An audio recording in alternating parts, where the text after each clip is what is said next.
Nehemías capítulo 1 lo leemos de manera alternada y la palabra de nuestro Dios dice así: Palabras de Nehemías, hijo de Acalías. Aconteció en el mes de Quilseleu, en el año 20, estando yo en Susa, capital del reino.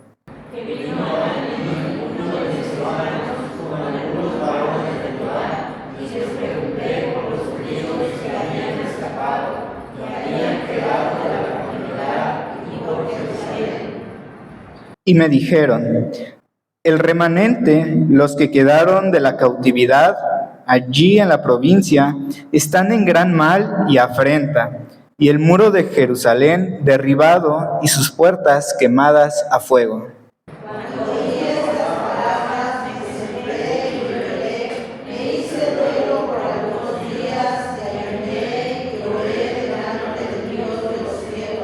Y dije: te ruego, oh Jehová, Dios de los cielos, fuerte, grande y temible, que guarda el pacto y la misericordia a los que le aman y guardan sus mandamientos.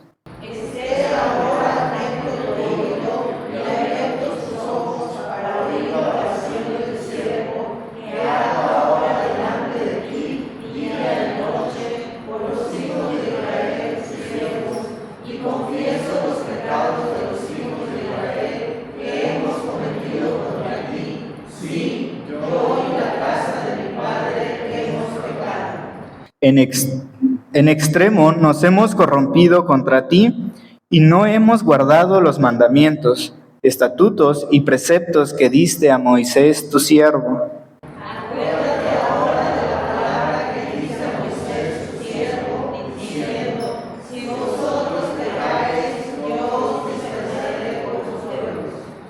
Pero si os volviereis a mí y guardareis mis mandamientos, y los pusiereis por obra, aunque vuestra dispersión fuere hasta el extremo de los cielos, de allí os recogeré y os traeré al lugar que escogí para hacer habitar allí mi nombre.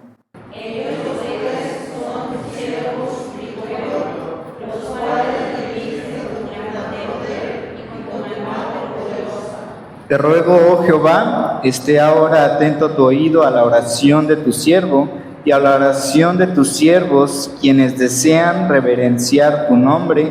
Concede ahora buen éxito a tu siervo y dale gracia delante de aquel varón, porque yo servía de copero al rey.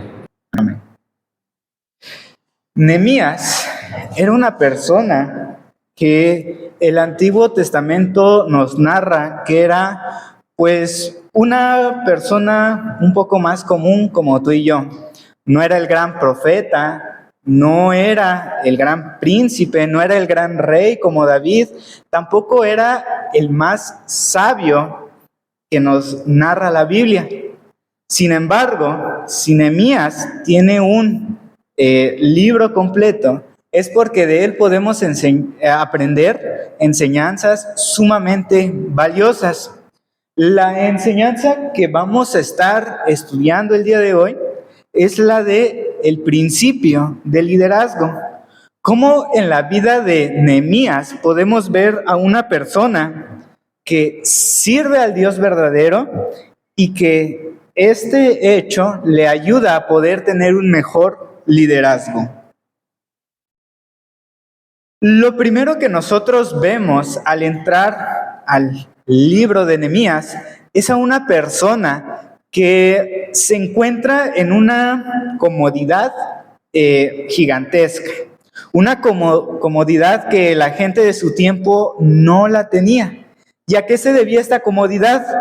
No que era una gran persona, sino que estaba juntado con alguien que sí lo era, el rey. Nehemías, al ser el copero, pues tenía grandes accesos y beneficios de los cuales el rey le compartía en cierto sentido. De hecho, este era uno de los oficios más valorados por el rey, porque de Nehemías dependía lo que el rey ingería. Entonces, por eso es que era en cierta parte valorado. Y bueno, no tanto. De Nehemías podemos entender que Él era una persona común que tiene un mensaje, que le llega un mensaje que podemos ver nosotros y podemos entender que es un mensaje desastroso. ¿Cuál era este mensaje? El mensaje era que el pueblo al que él pertenecía era un pueblo que había sido devastado. Era un pueblo del cual había sido esparcido en su totalidad. Era un pueblo que ya no se encontraba en la gloria de los antiguos tiempos. Nehemías perfectamente puede ignorar esta gran noticia que se le da. Nehemías no necesitaba absolutamente nada de ese pueblo. Nehemías no tenía la necesidad de dejar su comodidad e ir a intentar liderar un nuevo surgimiento del pueblo de Dios. Sin embargo, aquí vemos el primer principio de Nehemías. Nehemías en su liderazgo deja su comodidad. Y eso es algo muy importante para el cristiano, porque nosotros vivimos de una manera muy cómoda. Y se los digo yo, estoy desempleado y ni me preocupo de nada. Estoy bien cómodo, no necesito absolutamente nada. Sin embargo, aquí vemos una persona que estaba ocupado y que aún así decide ir a la batalla, decide tomar un rol de liderazgo. Nehemías, pues, vemos que es una persona que tiene la iniciativa. Y es donde yo te pregunto, hermano, yo sé, en su mayoría, que actualmente estamos pasando por un periodo de comodidad como sociedad. Hoy en día, si nos enfermamos tantito, ya no tenemos que esperar a o morirnos o sanarnos. Hoy en día ya tenemos las medicinas suficientes, ya tenemos a los doctores, ya podemos curar nuestra enfermedad. Si nos dan miedo las inyecciones, pues en una semana, y si no, en un día, ¿no? Una enfermedad leve. Entonces vemos que nosotros estamos en un periodo de comodidad inmenso, y esta comodidad puede ser muy peligrosa, porque podemos ignorar aquellas noticias a las cuales Dios nos llama a atender. Entonces, he aquí el primer punto. Nehemías reconoce las necesidades del pueblo de Dios, y aunque él está en un principio muy cómodo, decide salir de ellas. Algo que me parece muy interesante es que si tú me acompañas en tu Biblia, en el versículo 4, Nehemías reconoce primeramente que el pueblo necesita algo. Y quiero que me digas cuál es la acción que Nehemías hace inmediatamente. Lloró, hizo duelo, ayunó y oró delante de Dios. Entonces, un principio de liderazgo nace primeramente de preocuparnos por las necesidades del pueblo y posteriormente llevarlas a Dios en oración. Noten que Nehemías no era ni un teólogo, no era un pastor, no era nadie que estuviera consagrado al servicio de Dios. Sin embargo, su liderazgo le permite ir más allá que cualquiera de nosotros. Entonces, este es un segundo principio que nosotros podemos comprender en la vida de Nehemías. Nehemías se pone en los pies del pueblo de Dios, se aflige, dice que lloró, hizo duelo por algunos días y posteriormente recurrió a Dios. Va en él en oración, que es uno de los principios más básicos del cristianismo y que un buen líder debe de tener como punto fundamental, el estar orando constantemente delante de Dios, el poder llevar sus necesidades y las necesidades del pueblo de Dios en oración. Y ahora, quiero que notes algo muy interesante que vamos a ver ya a finales del capítulo, y es que ¿cómo comienza la oración de Nehemías? Te lo voy a leer y tú me dices. Dice que oró delante de Dios de los cielos y dijo: te ruego, oh Jehová, Dios de los cielos, fuerte, grande y temible, que guarda el pacto y la misericordia a los que le aman y guardan sus mandamientos. ¿Qué es lo que está haciendo aquí Nehemías? ¿Cómo Nehemías comienza una oración? Yo cuando lo leía me recordaba mucho al Padre Nuestro, como Jesús nos enseñó a orar. ¿Sí recuerdan? Padre nuestro que estás en los cielos, santificado sea tu nombre. Nehemías, como Jesús, en su oración lo primero que hacen es buscar alabar a Dios, buscar exaltar a Dios por quien Él es. Lo que hacen es buscar glorificar su nombre. Y es que ese es el propósito principal de los seres humanos. El Catecismo de Westminster dice: ¿cuál es el fin del hombre? Alabar y glorificar a su Creador. Entonces, un cristiano que es líder debe de tener muy en cuenta este hecho, que nosotros debemos de buscar a Dios en oración, pero no principalmente para estar pidiendo, sino que principalmente el líder debe de buscar glorificar a Dios a través de la oración. Y eso es algo que va de la mano con lo que Jesús nos enseñó.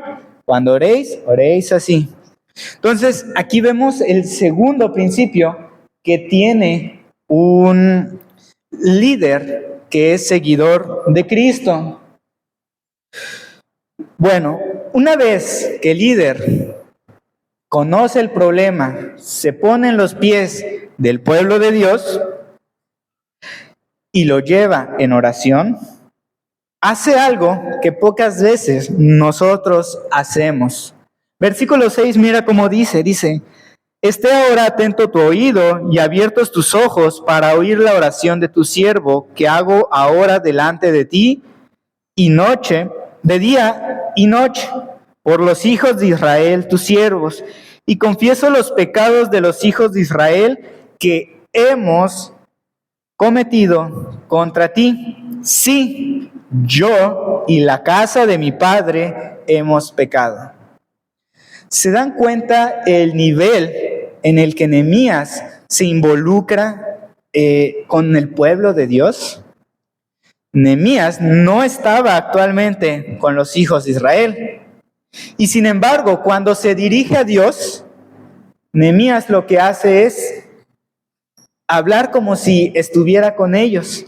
Habla acerca de que ha pecado el pueblo, pero no solamente el pueblo, sino que también él. Se mete dentro de ese pueblo pecador, se mete dentro de ese pueblo que le ha fallado y se mete a él dentro de ese pueblo que ha ido y ha transgredido la ley de Dios. Y esto es muy interesante porque un principio del liderazgo cristiano es que nosotros debemos de liderar tomando en cuenta como si a nosotros se nos dieran esas indicaciones. No sé si han escuchado esta frase de no pidas nada que tú no estarías dispuesto a hacer. Y es muy cierta. Nehemías se está metiendo dentro del rol del pueblo y se percibe a sí mismo como un pecador que necesita de la ayuda de Dios. Y es que el modelaje debe de ser muy importante dentro del liderazgo cristiano. Las personas que más lideran son aquellas que más sirven, son aquellas que más están dispuestas a hacer más trabajo, son aquellas que están más dispuestas a poder esforzarse muchísimo más que los demás.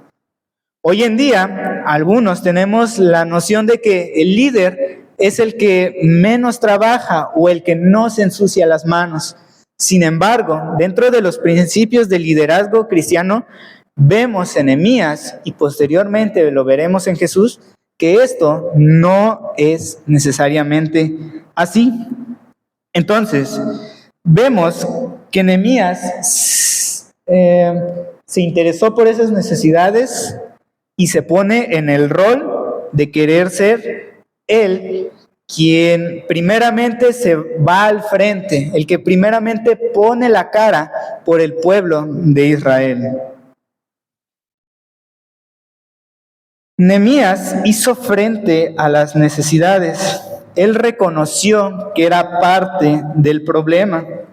Y cuando se identificó y reconoció que también él era un pecador, glorificó a Dios. Nehemías mostró ser un líder genuino, porque nosotros vemos el Antiguo Testamento y podemos sacar sabiduría de él.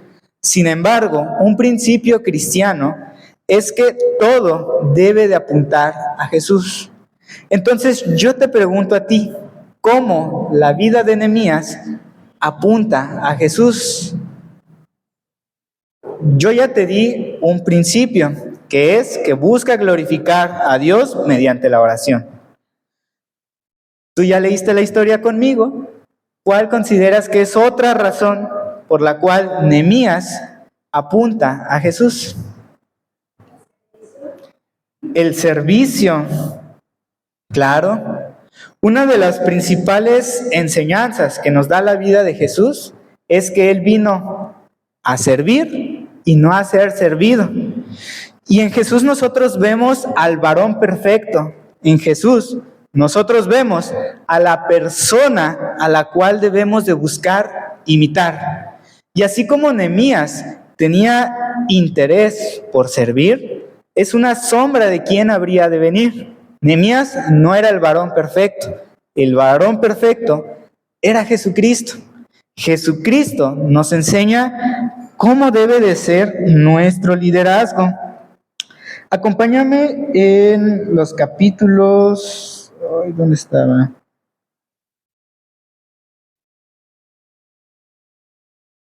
Marcos 10:45. En el capítulo de Marcos 10:45, lo tenemos en la pantalla, dice: porque el Hijo del Hombre no vino para ser servido, sino para servir y para dar su vida en rescate por muchos. Entonces, así como Nehemías tuvo la disposición de ir a servir aun cuando él estaba en necesidad, nosotros vemos exactamente lo mismo en la vida de Jesús.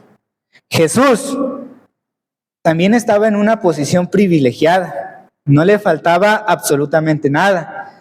Tenía el amor eterno del Padre, tenía la gloria del Padre, tenía todo y lo compartía todo con el Padre.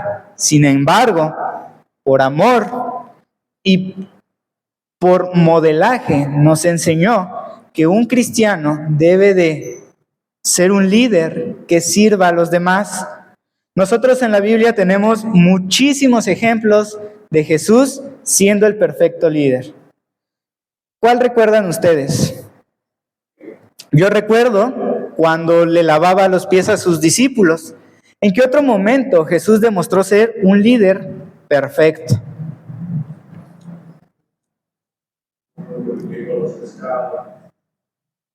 ¿Cuándo se ocupaba de los alimentos del pueblo de Dios? ¿Cuándo qué? ¿Cuándo les enseñó a orar? Porque un líder enseña también, hermana Elsa.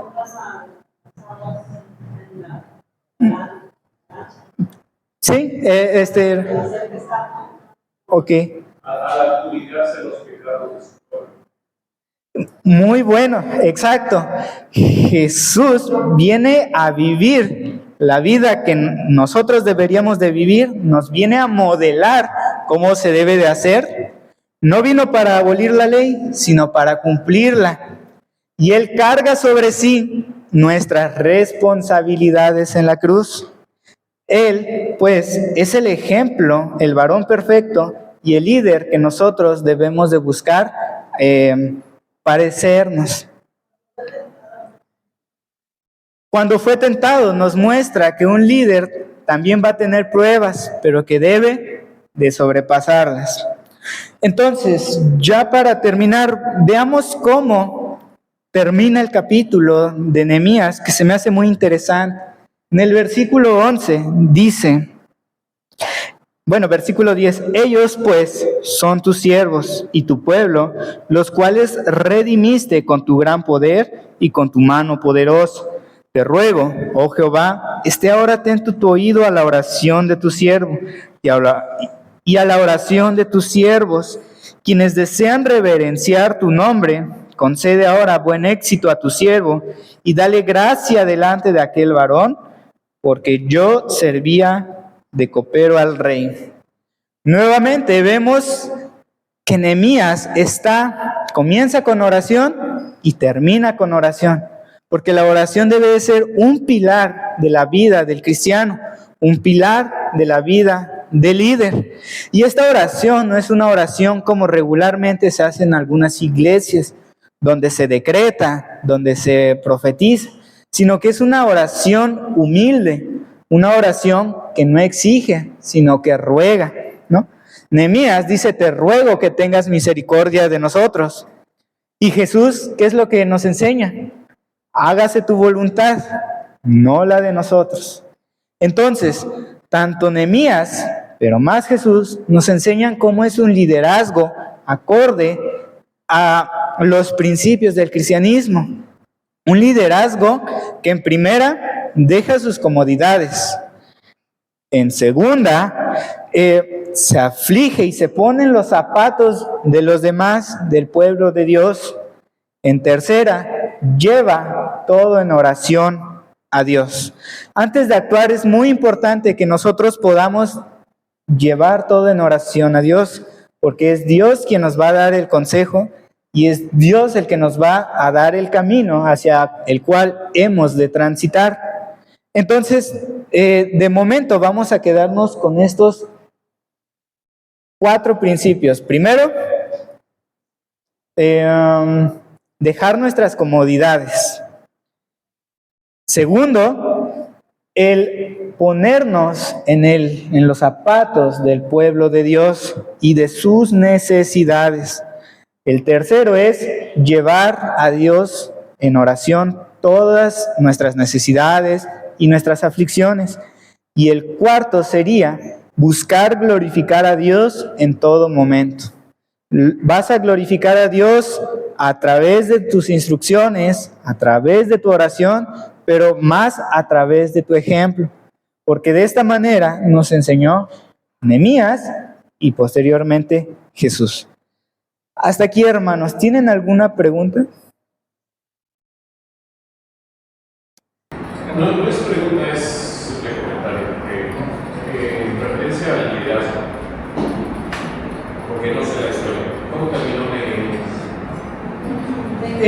¿Cómo terminó? Después de que lleva todo en oración, consigue el favor del rey y él puede llegar al pueblo que había sido destruido para posteriormente reconstruirlo otra vez. Y es muy interesante, yo los invito a que lean Nehemías y lo estudien, porque él no llega a hacer las cosas al azar, sino que llega encubierto, llega primero a ver el panorama, porque no era que el pueblo se destruyó porque sí, tenía enemigos que estaban buscando constantemente estar destruyendo una y otra vez.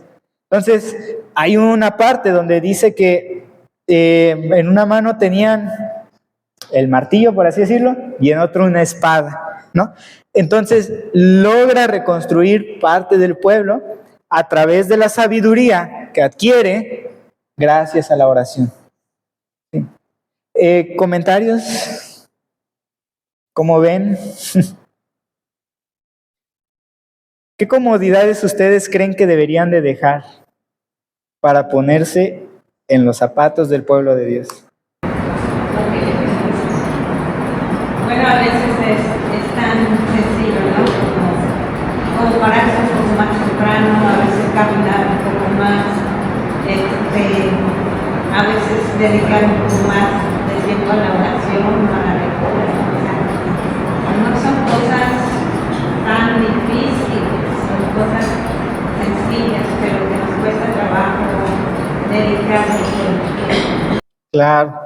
regularmente va a ser eso, ¿no?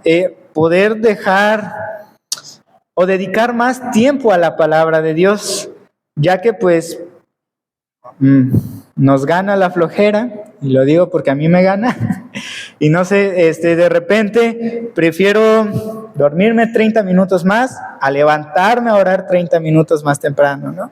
Entonces, creo que la hermana dice muy bien, el poder ir dejando un poquito estas comodidades y darle más tiempo a Dios. ¿Alguna otra comodidad que ustedes crean? Hoy lo podemos aplicar, por ejemplo, el pensar en un culto que tenemos, el de no esperar llegar hasta el final, sino llegar y ver si está mal acomodado algo, si algo no se hizo, y estar, venir a ver, ¿no? Antes, ¿por qué esperarnos hasta el final? No lo entiendo. Claro, ¿por qué llegar inclusive 15 minutos tarde? ¿Y por qué no llegar mejor 15 minutos temprano, no? Se puede, no me pasa, yo no lo hago, pero yo creo que sí se puede, porque hay personas que lo hacen y no solo llegan 15 minutos antes, llegan muchísimo más tiempo antes, y yo estoy 99% seguro que esas personas que llegan antes tienen más actividades en su vida diaria que yo. Entonces, yo creo que si esas personas pueden, todos podemos. ¿Hermana? ¿Ok? Pues veo que le va a... Bueno, estaba pensando que a veces hablamos, yo creo que pensando bien en nuestro corazón querer hacerlo, pero y Dios se compromete. Recuerdo hace mucho tiempo, yo le decía al Señor, escuchaba la canción esta y se salía un programa que dice, espérame por la mañana antes que salga el sol. Y un día yo oraba con el Señor y le decía, Señor, qué bonito ha de ser orar tempranito ahí solitos, ¿no?